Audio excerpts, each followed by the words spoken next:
ছেলের জন্য এই গেঞ্জিটা কিনছিলাম। এটা লাইট বন্ধ করলে অনেক সুন্দর আলো হয়। তারপর হচ্ছে কিছু জ্যাকেট কিনছিলাম। তারপরে এই তো আমার ছেলে তার বাবা আর আমার হাত ধরে যাচ্ছে। তো এই তো আরও অনেক কিছু কেনাকাটা করছি, যেমন বড়ই। ভাই রে ভাই, এত দাম ছিল বড়িগুলোর। এই কয়টা বড়ি নিছে কত জানো? 20 টাকা।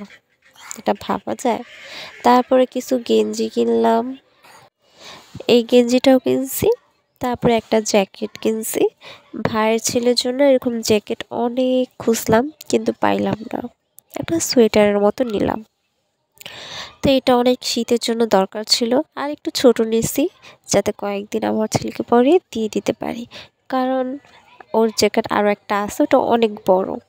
তারপর আন্টির বাসায় চলে গেলাম। এখানে কিন্তু অনেক আদর পাই। এসে গেছিলাম, ওগুলো আর ভিডিও করা হয় নাই। তো যেদিন চলে আসব সেদিনের ভিডিও। আমার ছেলে দেখো কোকোর সাথে খেলতেছে। ওর নাম কিন্তু কোকো না, কিন্তু পুরোটাই ছিল যেন আমার কোকোটা। আমার কোকোকে আমি অনেক মিস করি, আর আমার ছেলেও। ওর বাবা ওকে সব জীবজন্তু থেকে ভয়টা কাটিয়ে দিছে। দেখো কিভাবে খেলতেছে। হয়তো অন্য বাচ্চারা অনেক ভয় পায়, কিন্তু আমার ছেলে মাশাল্লাহ দিলে খেলতেছিল।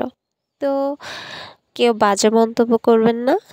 আর এই তো তারপরে আন্টির এখানে যেহেতু ছিলাম, তারা পিকনিক করবে বলছিল, কিন্তু হঠাৎ করেই পিকনিকটা ক্যান্সেল হওয়াতে তাড়াতাড়ি চলে আসছি, না হলে আমাদের আরও একটু দেরি হইতো। তো বেশি দিন ছিলামও না ওর বাবার কাছে। তারপরে সবাইকে আমি অনেক মিস করব। একটা আপু ছিল, শারমিন আপু, তার সাথেও দেখা হয় নাই, তাকেও আমি অনেক মিস করছি। হয়তো কোনো এক সময় গেলে আবার দেখা করব। তারপর ভাবি, মানে ওর ভাই, মানে বন্ধুর বউ, আর যে আন্টির বাসায় গেছিলাম তাদের আত্মীয়। হঠাৎ করে যেয়ে শুনি তার জন্মদিন। হলো কি কাণ্ড! কিছুই নিতে পারি নাই তার জন্য, কিন্তু অনেক অনেক দোয়া রইল তার জন্য। নেক্সট টাইমে কিন্তু গিফটটা পাবেন আপনি। গিফটটা রয়ে গেল আমার কাছেই। তারপর অনেক আপ্যায়ন ছিল, আপ্যায়নের কিন্তু কোনোটাই কমতি ছিল না। তা আমার ছেলে নুডলস খাইতেছিল। তারপর আমরা তিনজন একসাথে বসে একটু আড্ডা দিতেছিলাম, একটা আপুর সাথে আর একটা হচ্ছে ভাবির সাথে। তো বললাম আসেন চিয়ার্স করি। তো অনেক দিন পর আড্ডা সাড্ডা হলো, আর ফাঁকে খেয়েও এসলাম জন্মদিনের খাবার।